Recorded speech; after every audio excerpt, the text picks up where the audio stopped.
성경 본문의 말씀은 로마서 13장 8절에서 14절 말씀입니다.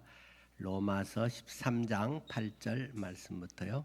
본문을 중심으로 그리스도인의 사회적, 도덕적 생활이라는 제목으로 말씀을 드리겠습니다.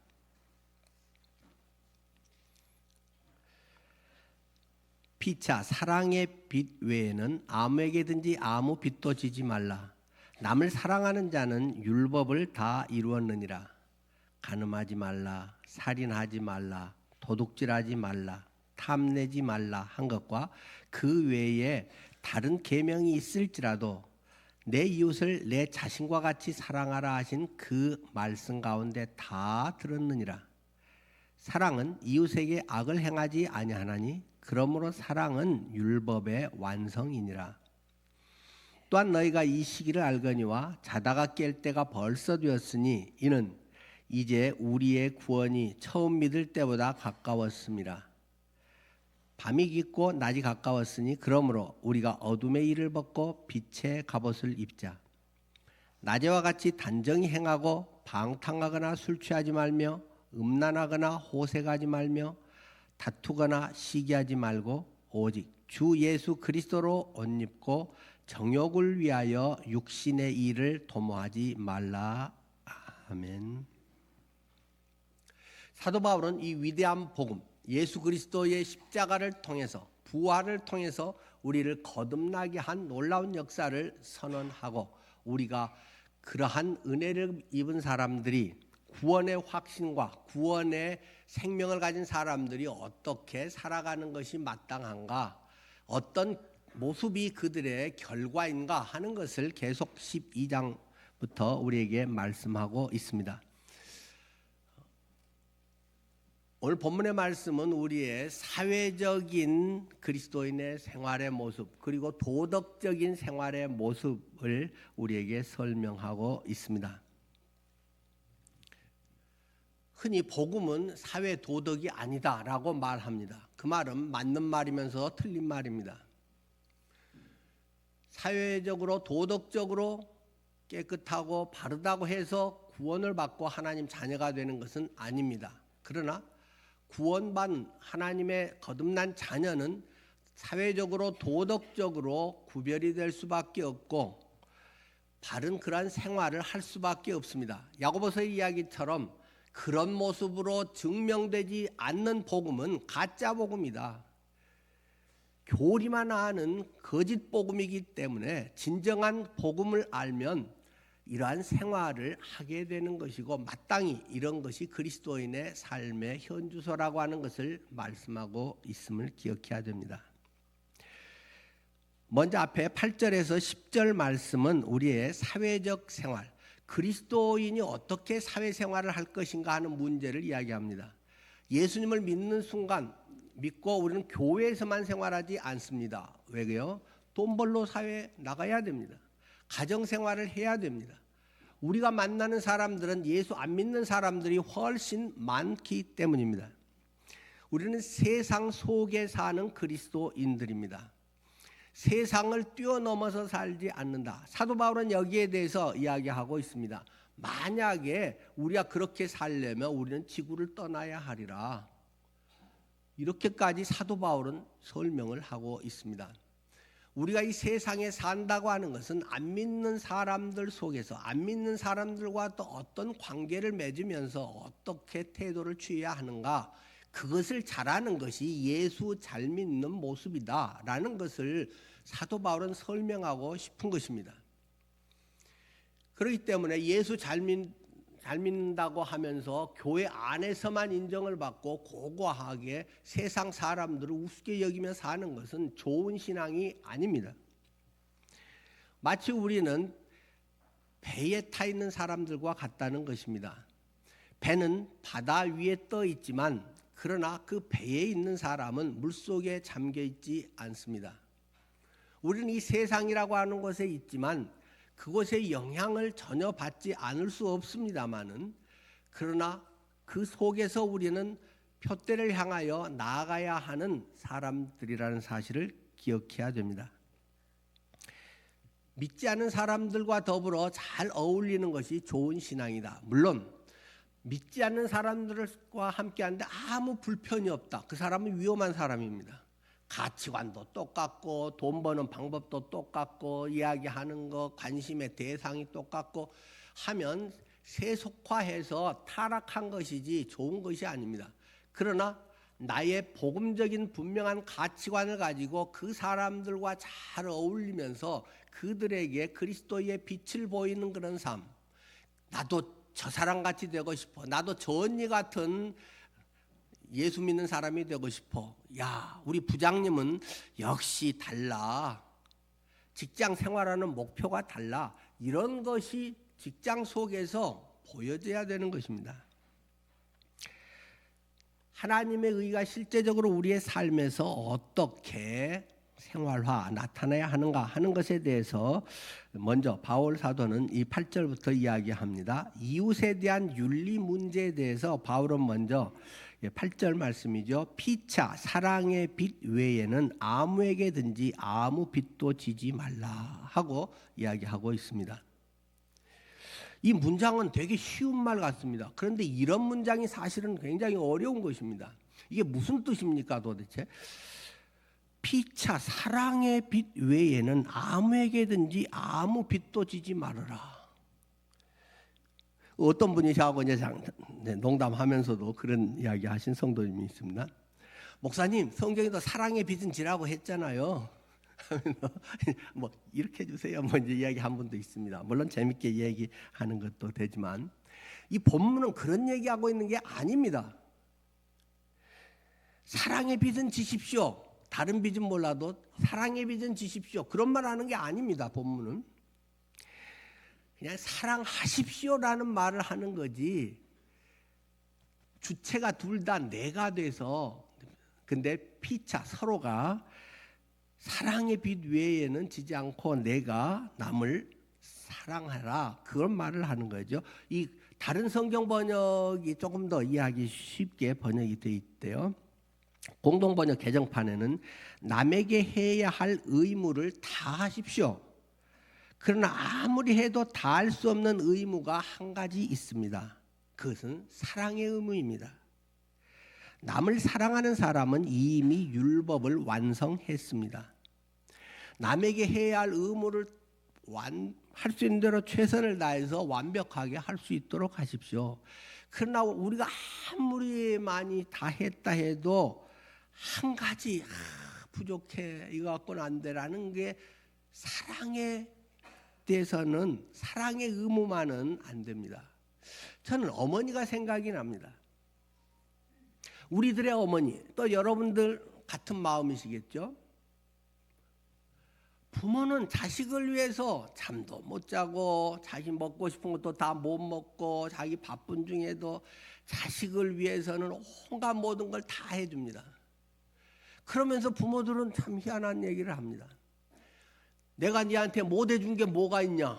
난 할 만큼 다 해줬다. 이렇게 말한 부모는 별로 없습니다. 아이고 네가 어릴 때 그때 코코 먹고 싶다고 했는데 코코 못 사준 게 그 옷 못 사준 게 아직도 엄마는 이렇게 마음에 남는다.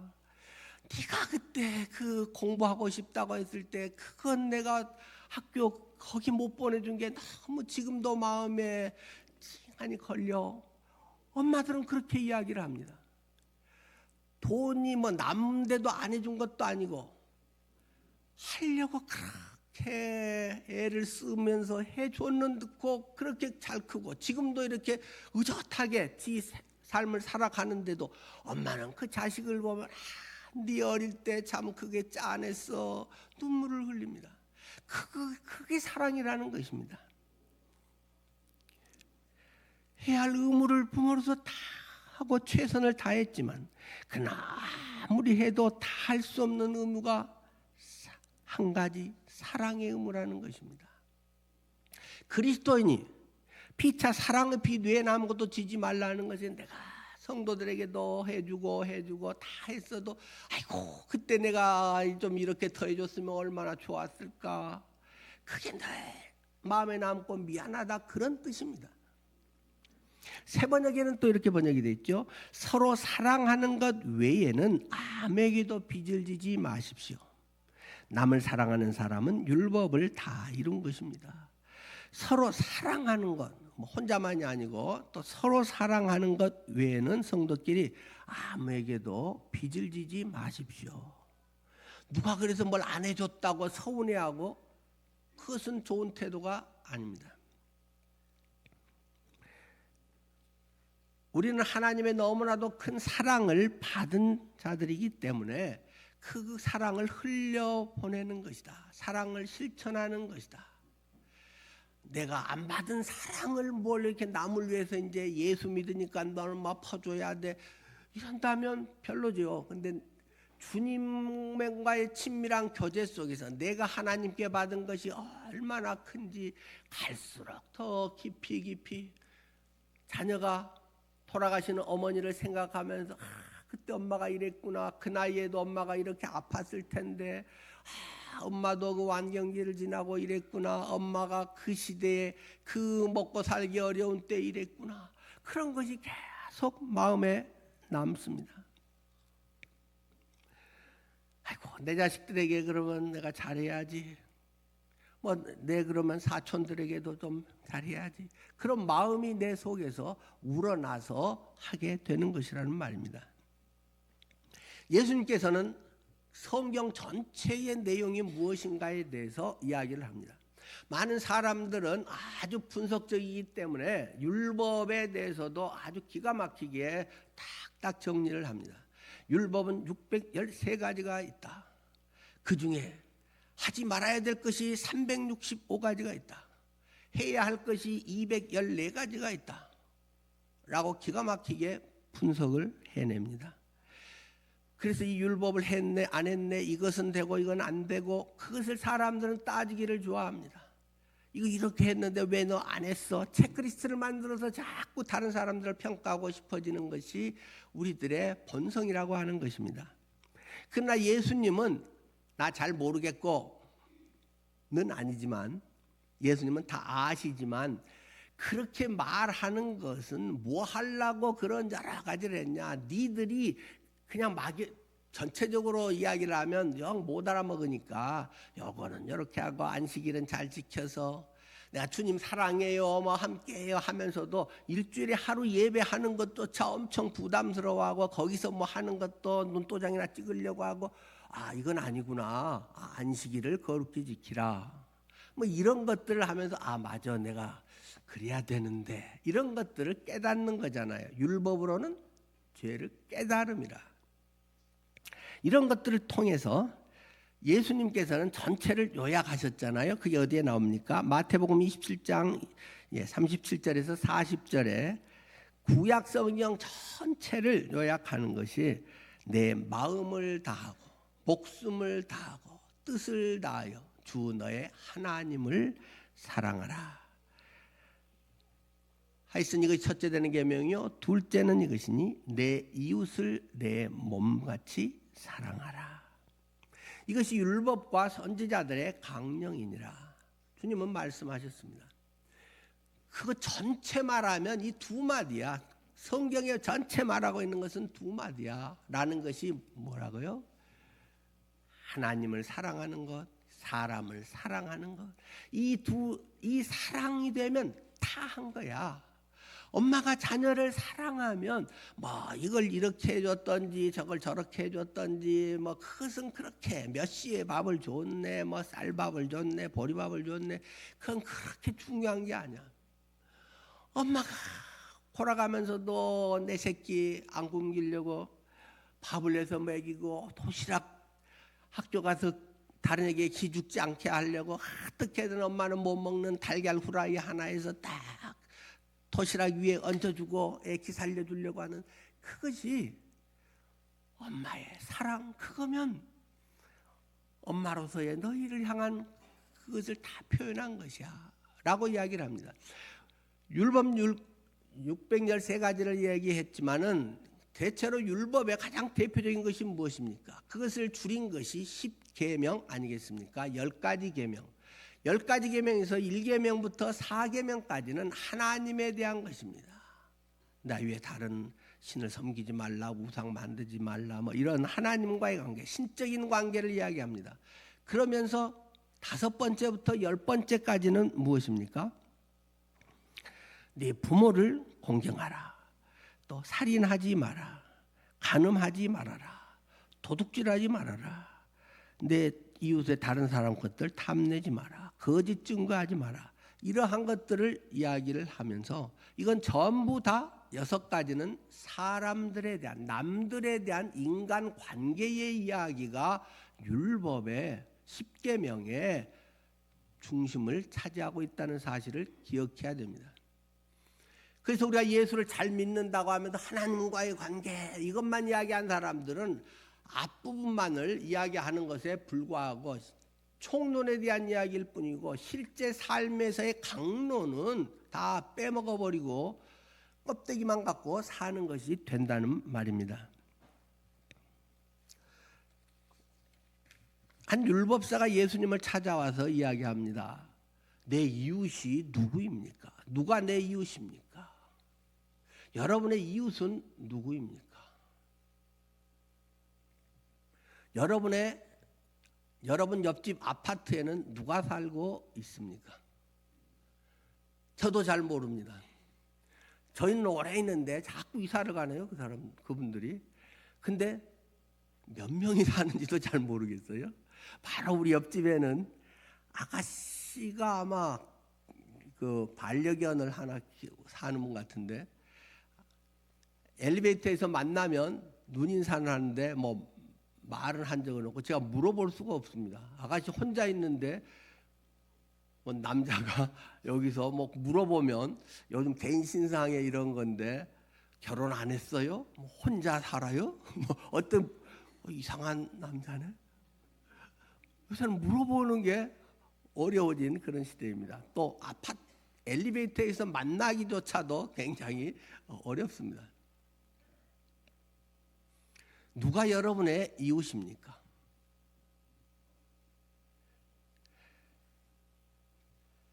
율법사의 이 질문에 예수님께서는 토라를 딸딸딸 외운 사람이다 이렇게 말하지 않으셨습니다. 그래도 바리새인의 직분을 가진 사람이다 이런 이야기도 하지 않으셨습니다. 하면서 한 이 얘기를 들려주셨습니다. 한 사람이 가다가 강도를 만났다. 강도를 만났는데 피를 흘리고 막 죽을 것 같아서 막 살려주세요, 나 죽겠어요 그랬는데 한 레위인이 지나갔다.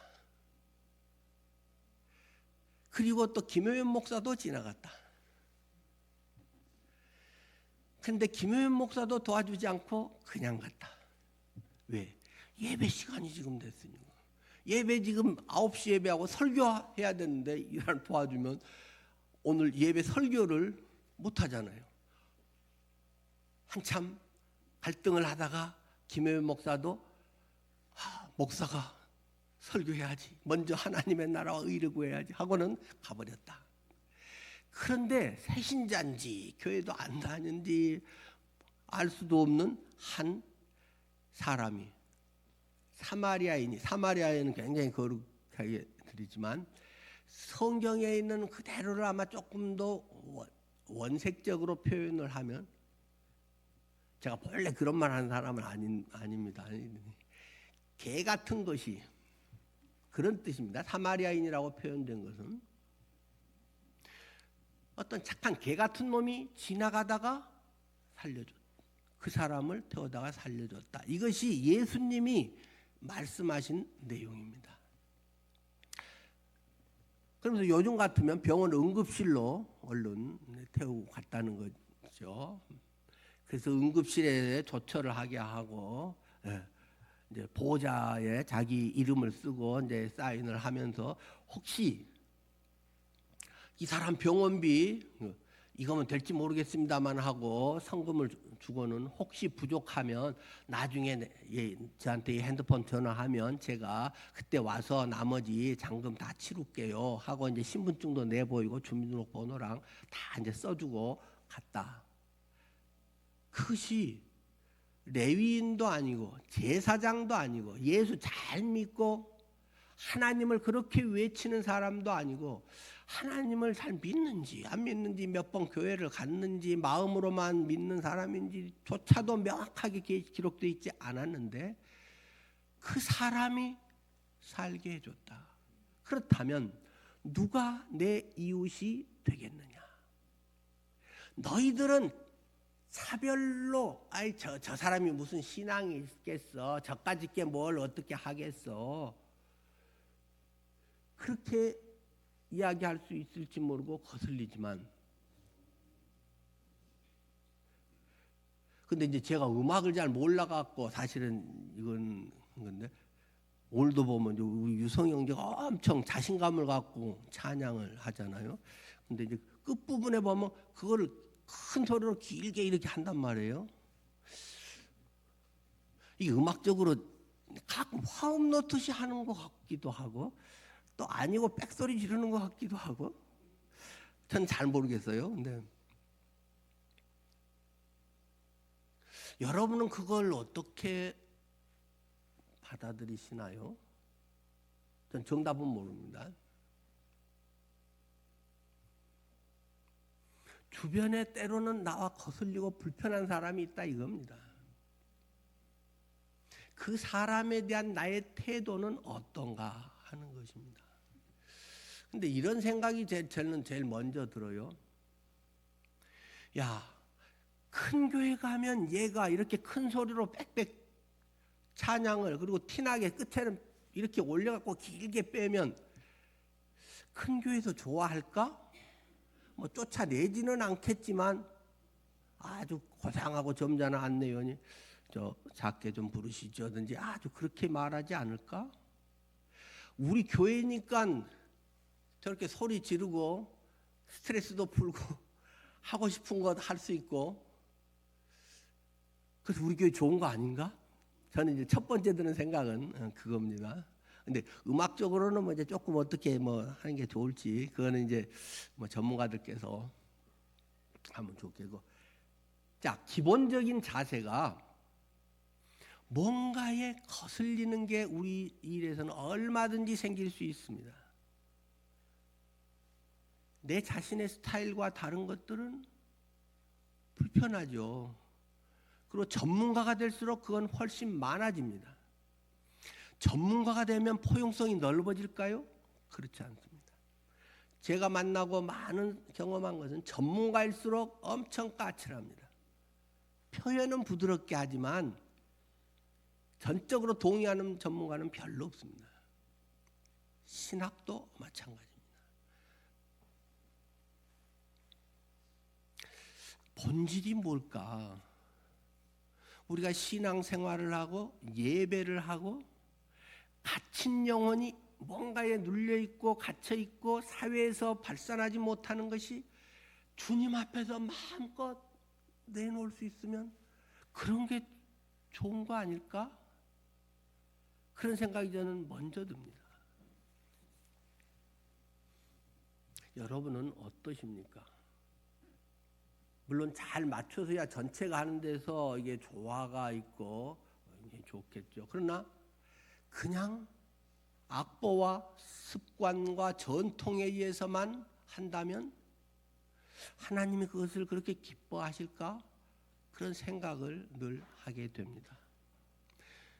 제 자신이 여러분들이 잘 아시듯이 앞에 강대상을 다 치운 이유가 의자를 다 치운 이유가 무엇입니까? 여기서 있다가 하면 훨씬 가깝고 진행하기가 낫지만 왜 밑에 회중석에 앉아 있는 것입니까? 목사도 똑같은 성도고 똑같이 예배하는 사람입니다. 다만 제가 맡은 순서, 설교의 시간은 제게 주어진 시간이고 그때는 나와서 하는 것이고 찬양하는 시간이든 헌금이든 모든 것은 저는 똑같은 성도의 입장입니다. 그래서 제 마음을 다해서 찬양을 하려고 합니다.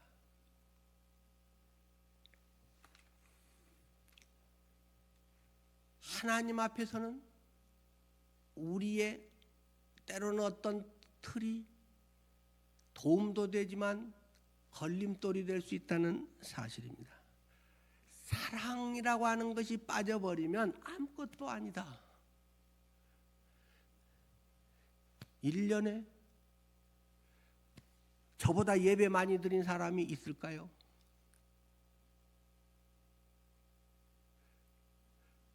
(40년) 목회하면서 거의 빠져본 적이 거의 없습니다. 저희 어머님 수요일 돌아가셨는데도 저는 수요일 저녁에 와서 예배 인도하고 갔습니다. 그러나 그것이 목사기 때문에 하고 내가 그걸 한 번도 안 빼고 했다는 것이 자랑거리로 된다면 차라리 안 하고 그것을 깨고 할 말 없는 게 더 유익할 수도 있는 것입니다. 우리들 속에 뭔가의 틀이, 신앙이라고 하는 어떤 오랜 갖춰진 것들이 사랑이라고 하는 알맹이가 없어져 버리면 그것은 없는 게 차라리 더 나을 수 있는, 그래야 빨리 없는 줄이라도 얼른 알고 고칠 수 있기 때문이겠죠. 이기적인 인간들은 이웃과의 관계를 나와 그라고 합니다. 나 그 사람, 옆집 아파트 사람, 그냥 I and he 또는 she 1인칭 3인칭으로 이야기를 합니다. 그건 그 사람 일이고 그 사람이 이랬대 저랬대. 그러나 윤리적인 사람, 현대 윤리학자나 교육학자들은 1인칭과 2인칭으로 관계성 속에서 그것을 해석하려고 합니다. 나와 너, 상대적 관계 속에 유명한 윤리학자, 교육학자였던 마틴 부버가 쓴 유명한 책 무엇이 있습니까? 너와 나. 우리는 서로 이런 관계성 속에, 대화적인 관계성 속에 뭔가가 있는 존재다. 그냥 남이고, 그러니까 너는 안 되면 그냥 이용해 막 때려 죽이고 이런 식의 대상이 아니라는 것입니다. 하나님의 형상으로 지어진 사람들, 그가 나와 동질이 아니라 할지라도 그 사람을 배척하고 그 사람에 대해서 전폭적으로 해악적으로 하는 것은 하나님의 형상을 지은 본질에서 벗어나 버리는 것입니다. 같은 교리를 믿느냐, 같은 교회를 다니느냐, 이것이 굉장히 소중하긴 하지만 그것이 기준이 되어서는 안 됩니다. 주님의 마음을 갖고 있는가? 주님이 저 자리에 있다면 주님은 저러셨을 것이다 하는 것은 여러분은 따라가십시오. 그러나 주님은 저러셨을 것 같지 않아 하면은 순봉하지 마십시오. 주님처럼 이렇게 했다가 짝퉁들이 너무나 많이 양산되고 있는 시대입니다.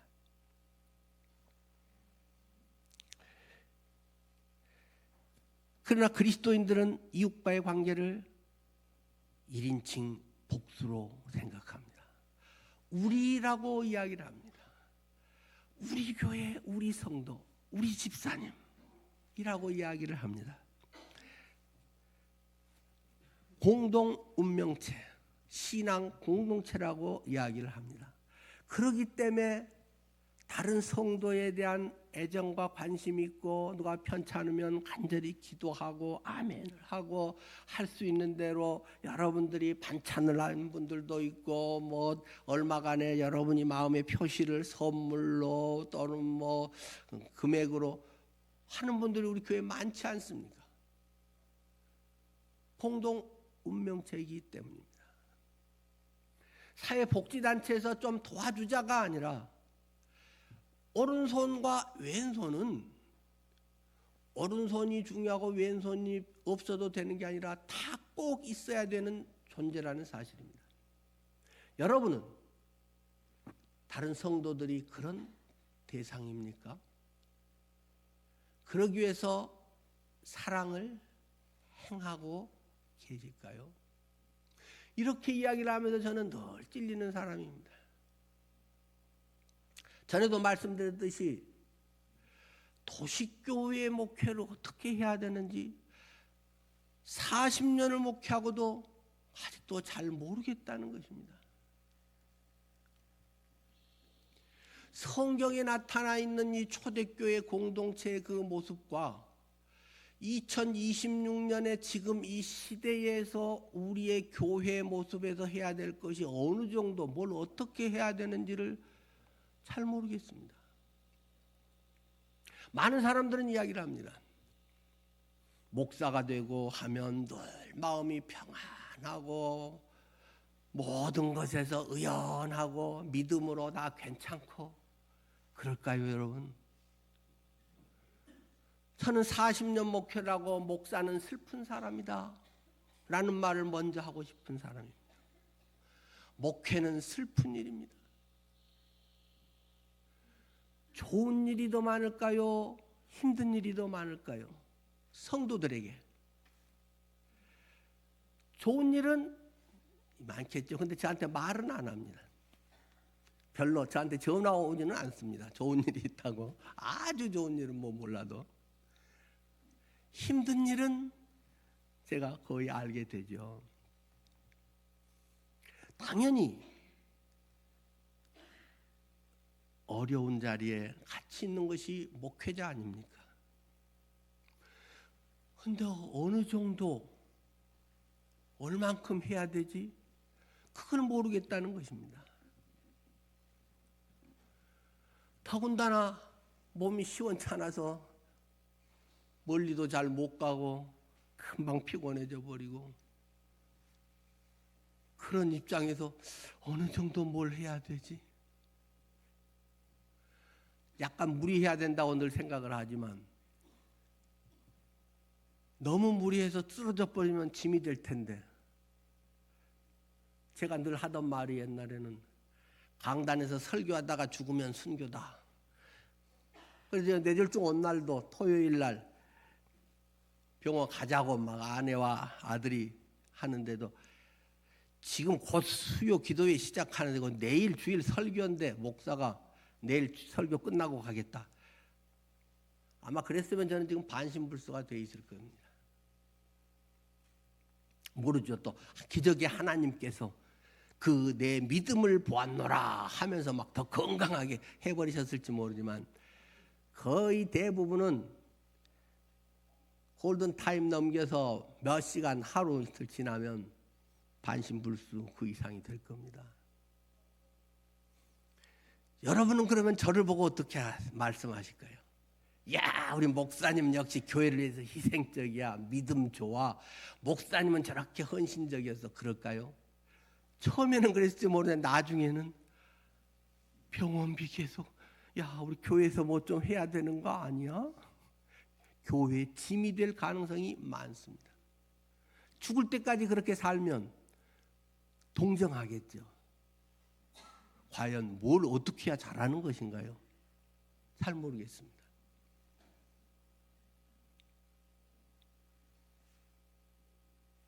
어느 정도까지 뭘 어떻게 해야 되는 거죠? 성도들의 여러 상황들을 들으면 마음이 아픕니다. 당연히 아파야겠죠. 근데 더 아픈 건 어느 정도까지 해야 될지 모르고 할 때마다 늘 미안한 마음이 든 게 더 힘듭니다. 이만큼 더 해야 되는데 여기서 못하고. 전임 사역자는 교회 저 혼자밖에 없고 물론 임 전사님이 아주 잘해서 임 전사님이 일주일에 4일 교회 출근해서 하지 않습니까?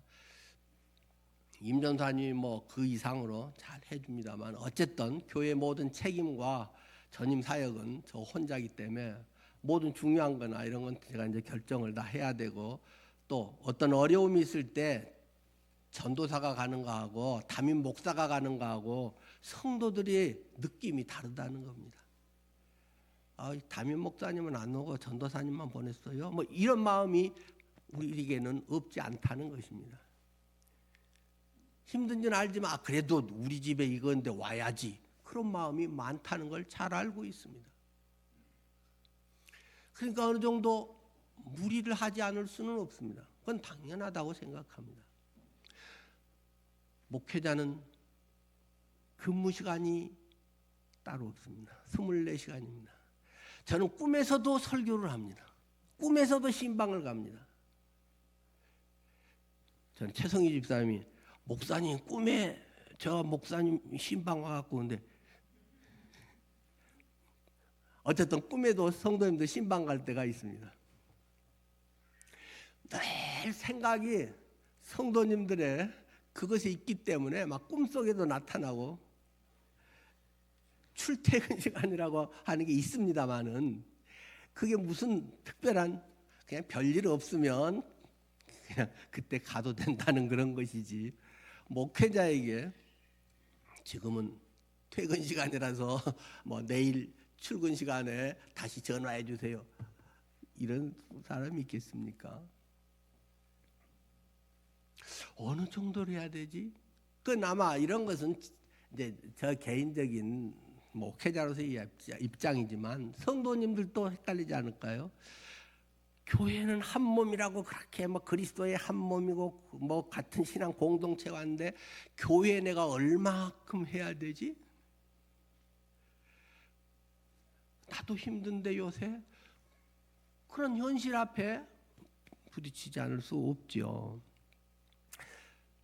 그래서 저는 걱정이 많습니다. 믿음이 없는 걸까요? 그런데 위로가 되는 게 있습니다. 사도 바울은 저보다 걱정이 더 많은 분이더라고요. 사도 바울은 저보다 더 두려워했던 것 같아요. 내가 두려워하며 심히 떨었노라 하는 것을 사도 바울은 얘기합니다. 아니 바울 같은 사람이 죽으면 죽으리라 그러고 맨날 해야지 뭘 두려워하며 심히 떨어. 바울도 잠을 잘 못 잔 것 같습니다. 내가 너희를 생각하며 밤낮 기도하나니 낮에만 기도하면 되지 왜 밤에까지 밤낮 기도하고 언제 잔단 말입니까? 사도 바울이. 어머니는 그런 것입니다.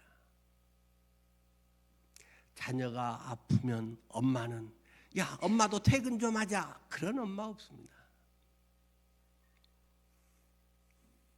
맞벌이 부부를 하면서 밤 종일 힘겹게 일했어도 자식이 밤에 끙끙 앓으면 껴안고 어떻게 하면 참 수건 계속 열내리게 가르줬다가 해열제 사서 뭐 어떻게 먹이고 그것이 부모입니다. 어쨌든 우리는 그러한 그 어느 정도 선에서의 갈등 속에 있을 수밖에 없습니다. 그러니까 성도들에게 한편으로는 나한테 조금 잘못하면 서운한 마음이 있을 수도 있고 서로 간에 그러한 늘 부족 아쉬움들이 있게 되죠. 그러나 중요한 게 뭐라고요? 사랑이라는 것입니다. 얼마를 다 했느냐 안 했느냐 내가 이렇게 할 때 뭐 왔느냐 안 왔느냐 뭐 교회에서 얼마를 뭐 이렇게 챙겨줬냐 안 했냐 이런 거하고는 아무 상관없이 사랑하는구나. 내가 최근에 어느 성도님이 그런 문자를 보냈대요. 내가 힘들 때 이야기할 수 있고 그런 저를 위해서 기도해 줄 수 있는 교회가 있어서 너무 감사합니다 하고 제게 문자를 보내왔더라고요. 여러분은 어떻습니까? 힘들 때 뭔가 이야기할 수 있는 사람이 있다. 요새는 가족들에게도 갑자기 전화해서 그런 얘기하면 되게 어색해지기 쉬운데 회별 모임을 하면서 또는 뭐 여러 가지 속에서 이야기를 하고 그래 기도할게 기도해 줄게 하는 사람이 있다는 것은 얼마나 든든하고 힘이 되는 것인가요? 교회는 그런 것입니다. 도덕적 생활에 대해서 또 11절에서 14절은 이야기를 하고 있습니다. 또한 너희가 이 시기를 알거니와 자다가 깰 때가 벌써 되었으니 이는 이제 너희의 구원이 처음 믿을 때보다 가까웠음이라. 밤이 깊고 낮이 가까웠으니 그러므로 너희가 어둠의 일을 벗고 빛의 갑옷을 입자. 낮에와 같이 단정히 행하고 방탕하거나 술 취하지 말며 음란하거나 호색하지 말며 다투거나 시기하지 말고 오직 주 예수 그리스도로 옷 입고 정욕을 위하여 육신의 일을 도모하지 말라. 그리스도인은 도덕적으로도 깨끗해야 됩니다. 주님의 보혈로 다 용서해 주었지만 다시는 우리가 그런 죄를 반복해서 주님의 마음을 아프게 해서는 안 됩니다. 그리스도인은 시대 감각에도 민감해야 됩니다. 그저 한밤중처럼 쿨쿨 자고 있다가 내 좋은 대로 사는 것이 그리스도인이 아니라는 것입니다. 지금 이 세상을 밤으로 표현하고 있습니다. 이 세상에 방탕하고 술 취하고 음란하고 호색하고 전쟁이 있고 시기가 있고 마약이 있고 이기적이고 돈중심적이고 자기 자랑하기 좋아하고 이런 걸로 꽉 찬 시대다. 하나님이 주인이시고 구원이라고 하는 것은 하나님을 나의 주인으로 예수를 나의 주로 시인하고 그분이 죽은 자 가운데서 부활하신 것을 내 마음에 믿으면 구원을 얻는 것이 구원인데 구원의 교리만 남아버리고 예수님이 나의 주인이 아닌 내 멋대로 살고 내 하고 싶은 대로 살고 돈 많이 모으는 목적이 무엇이냐? 우리의 삶의 목표가 복음과는 아무 상관이 없는 하나님 도와주세요 이런 것을 기도를 하고 그런 기도에 매달리고 당연히 해야 되죠. 진짜 어려울 때는. 그러나 그것이 성취되면 하나님은 내 몰라라 하고 내 하고 싶은 것 해버리고 그런 사람을 그리스도인이라고 할 수 있는가?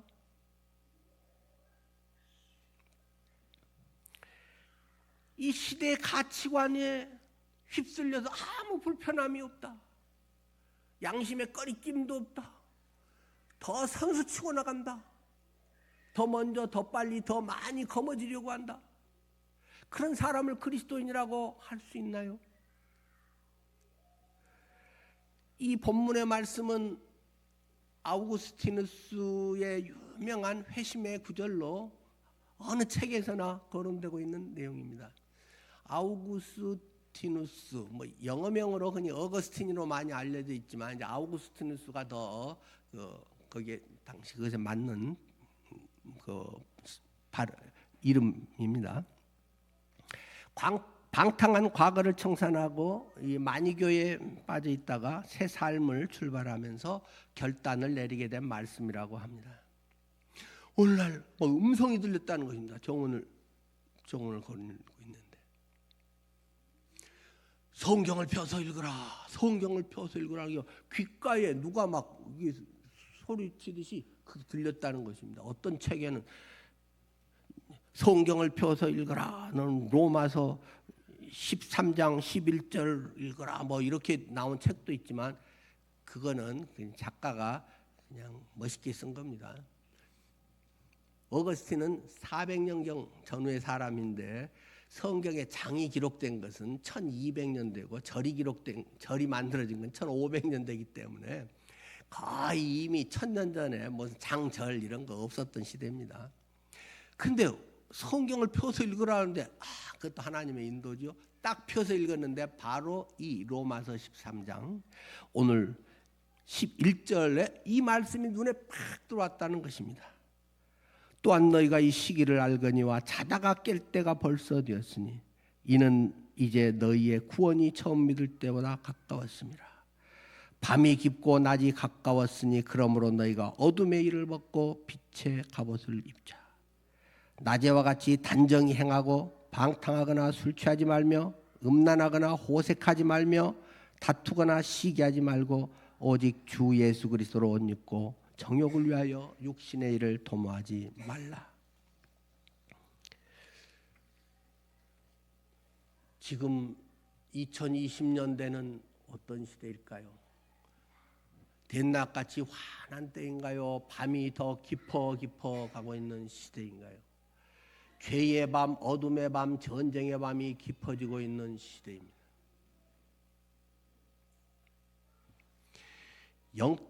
우리는 이러한 데서 깨어 있어야 합니다.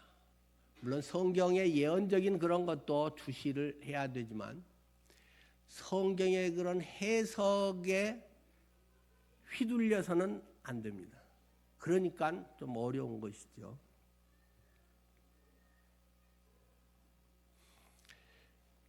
어둠의 일을 벗고 빛의 갑옷을 입자.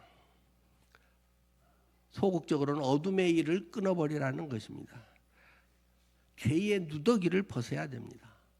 방탕한 것, 술 취한 것, 음란 호색하는 것, 포르노 보기 좋아하는 것, 관음증에 빠지는 것,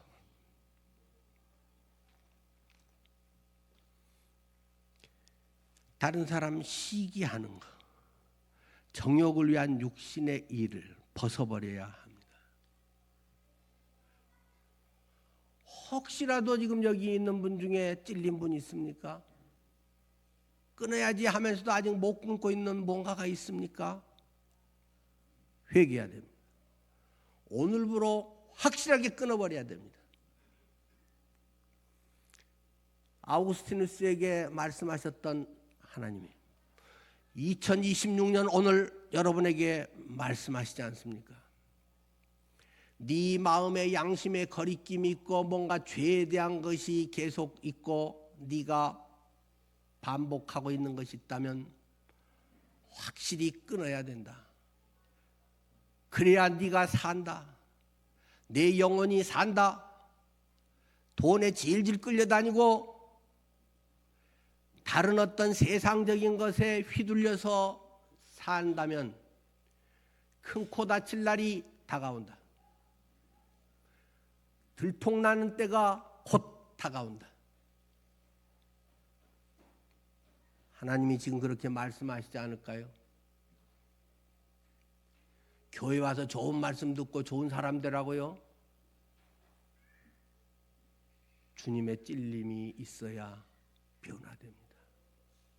주님의 십자가는 그렇게 가벼운 것이 아니고 다 괜찮아 다 용서했어 죽을 때까지 과거 현재 미래 죄를 용서했어 정도가 아니라 오늘 네가 하나님의 자녀답게 사는 것이 구원받은 자의 태도야. 세상 사람하고 구별도 잘 되지 않으면서 부정직한 일을 하면서 하나님 도와달라고 이런 사기꾼 같은 기도를 하고 있는 것이 하나님의 자녀의 태도야? 질문하지 않겠습니까?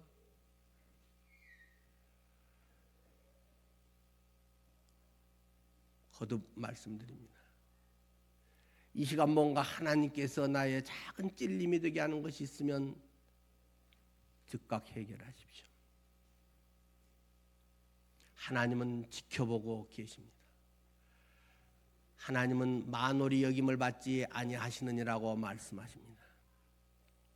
만홀히 여김 굉장히 어려운 말이죠.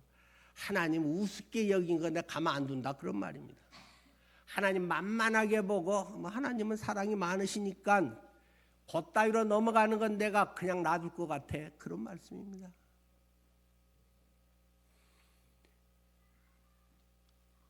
빛의 갑옷을 입자. 갈라디아서 3장 27절은 누구든지 그리스도와 합하여 그리스도와 합하기 위하여 침례를 받은 자는 그리스도로 옷 입었느니라. 침례가 그리스도와 연합돼서 함께 죽고 함께 부활하는 거라고 했잖아요. 그러니까 우리가 침례를 받았다고 하는 것은 그리스도로 옷 입었느니라. 빛의 옷을 입었느니라. 그 빛의 옷을 누더기 만들지 말아라. 돈에 눈 시뻘게 해서 갖고 살지 말아라. 정직하게 살아야 한다. 복음을 가진 사람은 세상이 전부가 아니고 연연하지 않기 때문에 기꺼이 내려놓을 수도 있다. 그것이 주님의 가르침 아닙니까? 여러분들의 삶에 하나님의 그 음성이 아우구스투스에게 들렸던 것처럼 들리기를 축원합니다. 기도하겠습니다.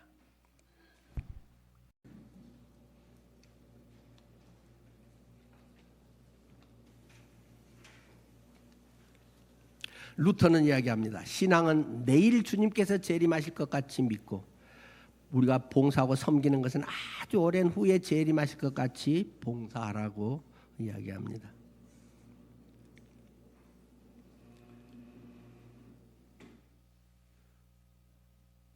주님은 죽은 뒤에나 만날 것처럼 생각하고 사는 사람은 세상을 엉망으로 삽니다. 지 하고 싶은 대로 하고 살고 그게 잘난 줄 압니다. 불쌍한 인생입니다. 성경은 오늘이라도 주님이 오면 부끄러움이 없이 회개장부 땅 내놓는 그러한 청지기의 삶을 살라고 말씀하십니다. 그저 그런 예배가 되지 않았기를 바랍니다. 다음 예배가 있을지 없을지는 누구도 모릅니다. 하나님의 음성 앞에 여러분은 결단해야 합니다. 예수님을 나의 주님으로 믿지 않고 사는 분, 예수님이 여러분 주인이심을 행동으로 보여주십시오. 손해보면서 사십시오. 불편한 일을 차지하십시오. 남 좋은 자리 주고 나는 불편한 자리에 가십시오. 그것이 예수 잘 믿는 것입니다. 하나님, 예수 잘 믿고 싶습니다. 예수님 이름으로 기도합니다. 아멘.